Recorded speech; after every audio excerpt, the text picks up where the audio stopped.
Assalamualaikum warahmatullahi wabarakatuh. Selamat pagi siswa-siswi kelas 9. Masih pada semangat nggak nih? Pastinya semangat dong. Hari ini saya ingin mengajak kalian semua merasakan sesuatu yang berbeda. Menikmati dunia imajinasi yang penuh dengan misteri, keajaiban, dan pesan moral yang dapat kita ambil dari cerita tersebut. Pada pertemuan kali ini, kita akan mendengar, menyimak, dan memahami sebuah karya sastra. Ada yang tahu nggak nih karya sastra apa? Karya sastranya yaitu dongeng, yang tentunya kalian semua tidak asing lagi mendengar kata dongeng. Pada saat masih kecil, kalian pasti sudah sering mendengar dongeng. Bahkan di antara kalian semua, saat ini masih ada yang mendengar dongeng. Kalian diharapkan tidak hanya mendengar, tetapi dapat menyimak dengan baik, agar memahami dan merasakan langsung dari isi cerita tersebut. Baiklah, saya akan membawa kalian semua merasakan ke sebuah tempat yang indah, tenang, dan penuh misteri, yaitu sebuah danau yang airnya bersinar saat matahari menyentuh permukaannya. Sebuah danau yang terletak tidak jauh dari pusat kota Sakayu, dikelilingi oleh pepohonan yang rindang, udara yang sejuk.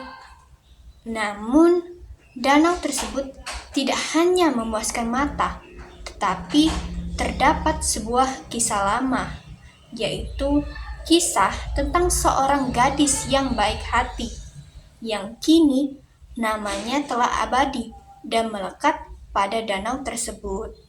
Siapkan telinga kalian, buka hati dan imajinasi kalian, karena inilah legenda yang turun-temurun dan dirasakan dari masa ke masa, yaitu Danau Ula Lia.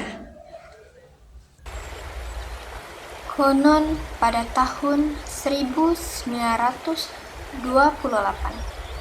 di Dusun Suwa atau Gang Siran Lama, hiduplah seorang gadis yang cantik jelita bernama Malia, atau biasa dipanggil Lia.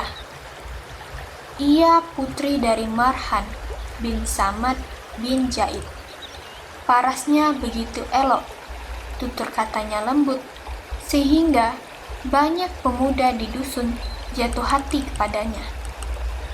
Di antara mereka ada seorang lelaki bernama Mat Jitu, atau sering juga dipanggil dengan Mat Bengkok.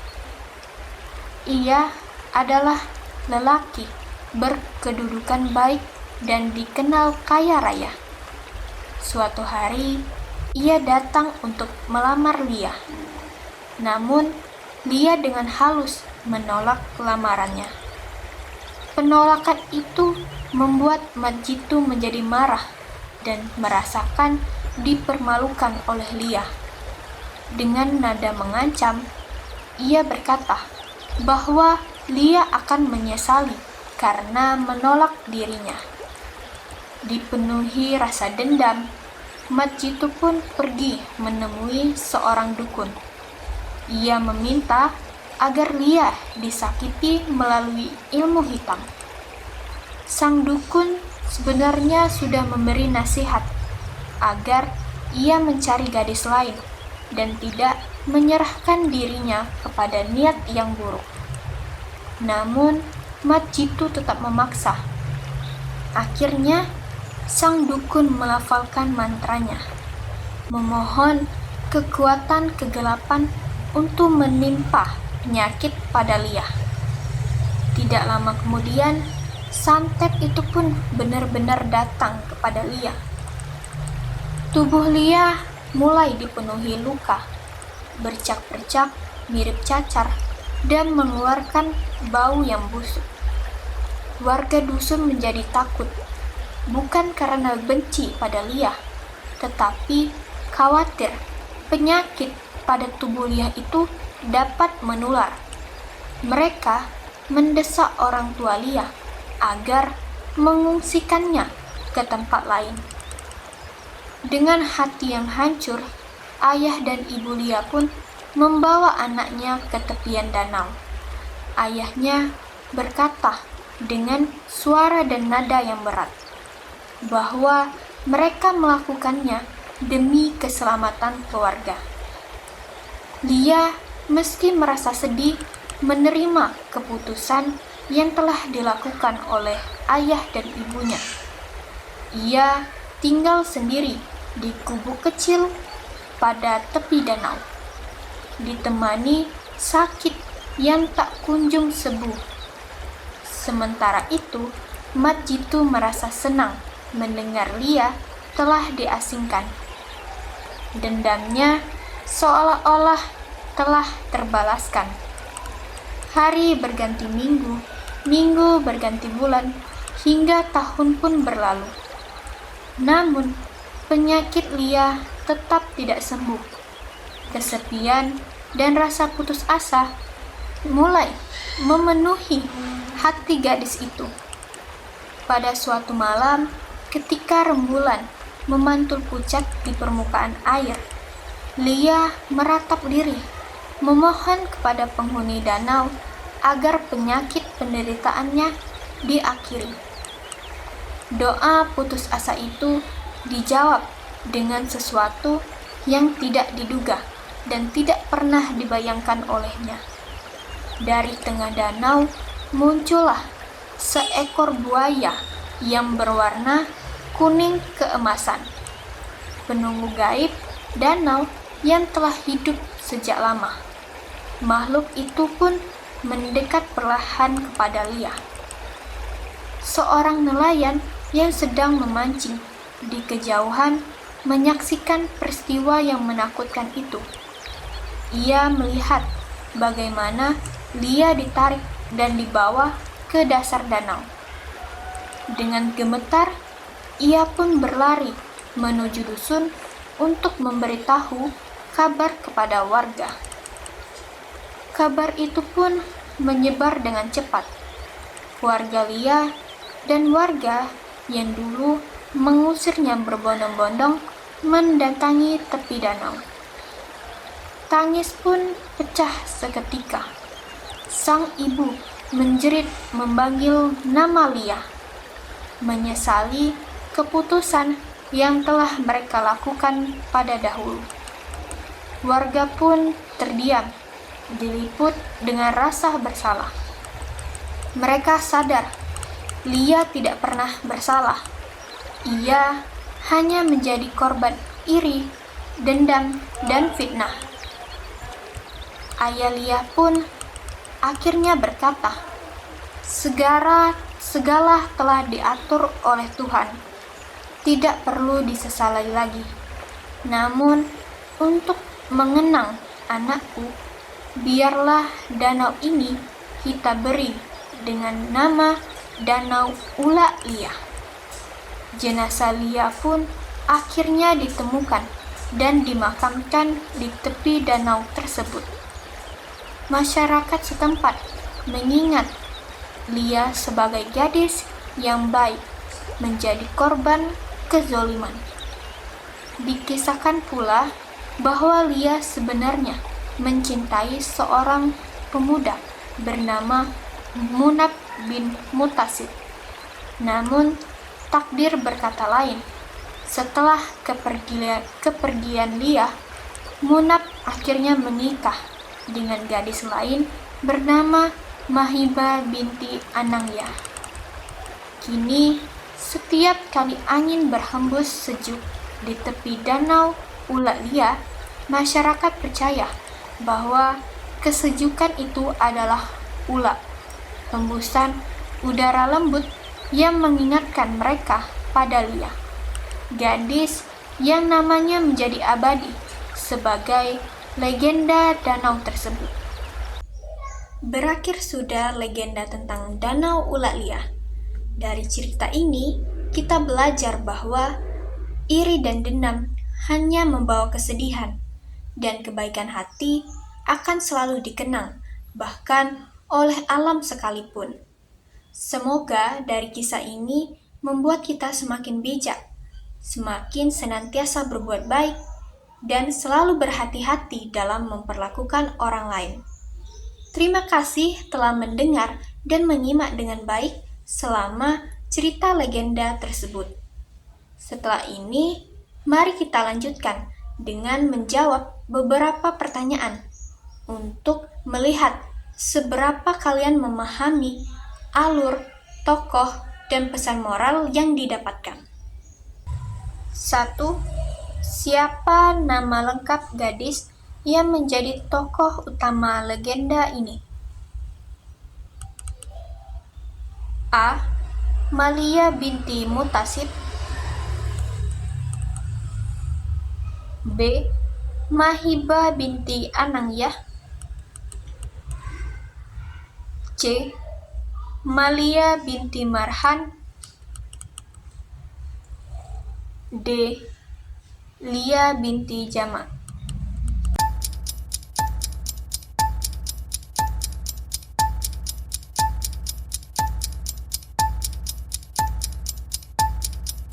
Dua. Apa alasan Mat Jitu dendam kepada Lia? A. Lia mencuri hartanya. B. Lia menolak lamarannya. C. Lia menghina keluarganya. D.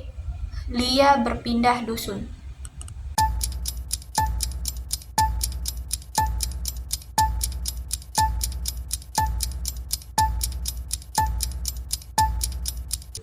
Tiga. Apa tindakan Mat Jitu setelah ditolak Lia? A. Ia meninggalkan dusun. B. Ia mengajak Lia berdamai. C. Ia menemui dukun untuk menyantet Lia.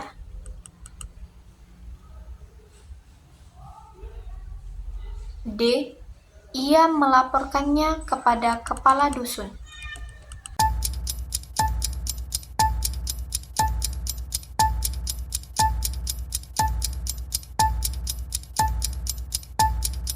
Empat. Apa dampak santet yang diterima Lia? A. Ia hilang ingatan.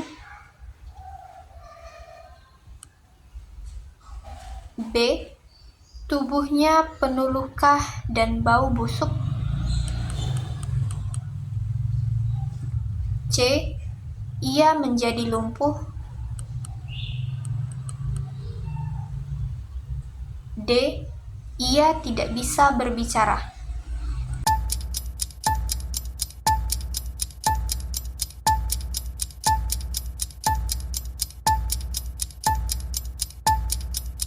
Lima. Mengapa warga mengusir Lia dari dusun? A. Mereka tidak menyukai keluarganya. B. Mereka takut penyakit Lia menular. C. Lia mencuri milik warga.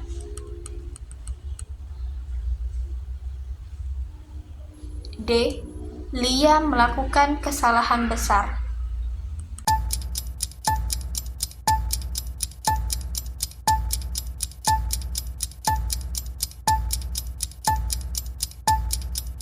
Enam. Kemana orang tua Lia mengungsikannya? A. Gunung terdekat. B. Rumah saudara.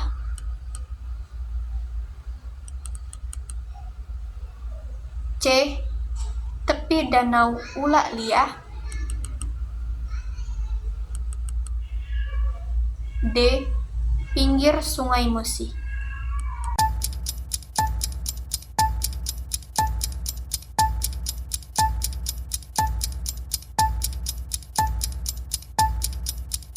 Tujuh. Apa yang muncul ketika Lia berdoa meminta akhir penderitaannya? A. Badai besar. B. Awan hitam tebal. C. Buaya besar berwarna keemasan. D. Cahaya putih dari langit.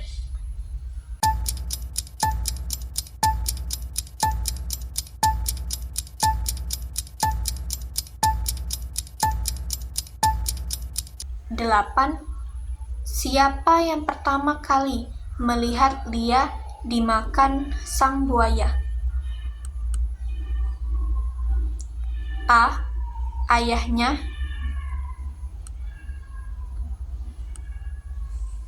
B. Seorang nelayan yang sedang memancing. C. Pemuda bernama Munab. D. Kepala dusun.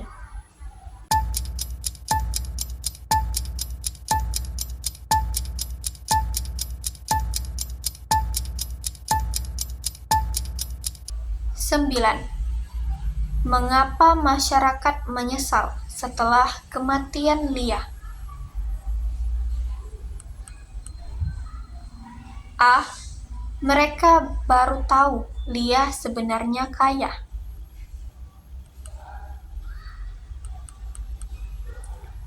B. Mereka sadar Lia tidak bersalah. C. Mereka takut diserang buaya.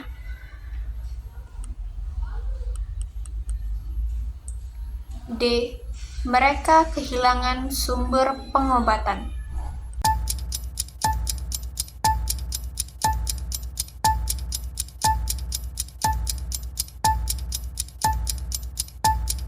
Sepuluh.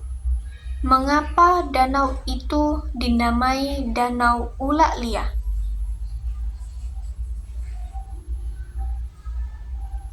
A. Untuk menandai tempat bersejarah perang. B. Karena bentuknya seperti tapal kuda. C. Untuk mengenang Lia yang meninggal di sana.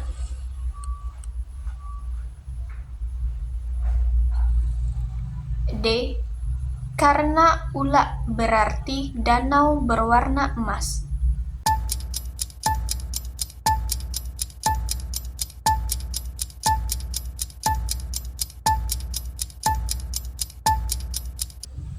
Itulah beberapa pertanyaan cerita tentang legenda Danau Ula Lia.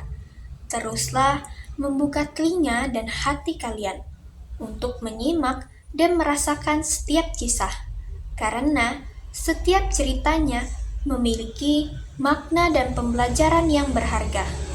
Setelah menjawab beberapa pertanyaan tadi, kalian diharapkan dapat memahami alur, tokoh, dan pesan moral dengan baik.